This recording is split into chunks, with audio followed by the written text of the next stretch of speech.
President Trump, thank you for doing what's right and voicing that you will stand by the Iranian people. This is a crucial moment in history. It is equivalent to the fall of Berlin Wall. It is as significant as the collapse of the Soviet Union.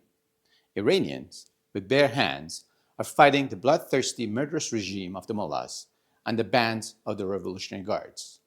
They're fighting darkness, they're fighting tyranny, and they're fighting terrorism.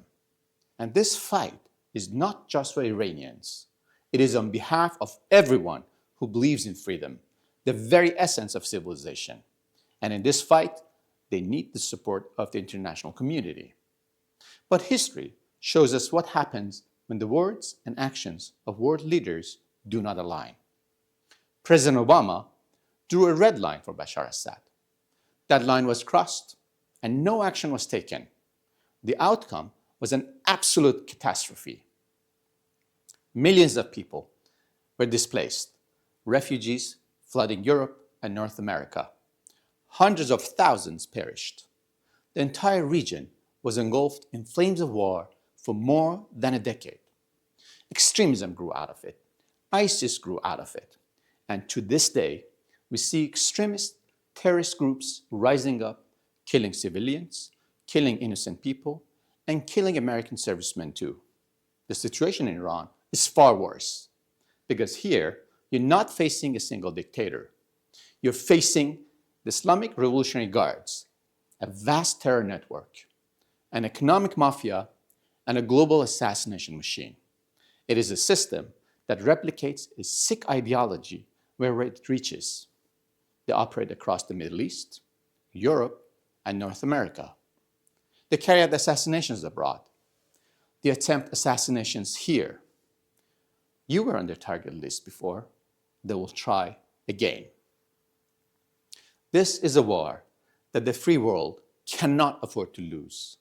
This is a war that those who believe in freedom must not lose. And if we let this chance to break this evil system slip through our fingers, its dark arrow will strike right here at the heart of this nation and every other nation that believes in freedom. You can be instrumental in changing the course of history. For a more stable Middle East, for peace in the world, and for a safer America. The Revolutionary Guards is a legitimate target. Its bases are legitimate targets. Its command structure is a legitimate target. Its global networks are legitimate targets. This is the moment to dismantle them completely and to eradicate this malignant system once and for all. There are many ways to do this. Targeted action is a choice, but targeted action is not sufficient. Political pressure matters too. The Islamic Republic must be recognized as an illegitimate regime, not the government of Iran. Its diplomats and attachés must be expelled across the globe until they lose all legitimacy. Its assets must be seized so they cannot continue to operate with impunity. And you can lead this effort, just as the great America that you believe in has done before. America did not hesitate against fascism. America did not bargain with Nazis. America led, and the world followed. That leadership defeated tyranny then. That leadership is needed again. It wasn't the last time America confronted a system fundamentally opposed to open societies. America stood firm against militant communism, steadfast and purposeful until that system collapsed and the Soviet Union fell. That leadership defeated tyranny then, and that leadership is needed again. This must not be handled by focusing only on the nuclear issue. This regime comes to the table to buy time. It bypasses sanctions. It rebuilds. It repeats. They have done this before. And as long as the mullahs and the Revolutionary Guards remain in power, the same cycle of violence and terror will continue. Because their ultimate guarantee of survival is becoming nuclear, becoming untouchable. You know this, and they know this. And those fooled by wishful thinking have their heads in the sand. There's only one way to end this.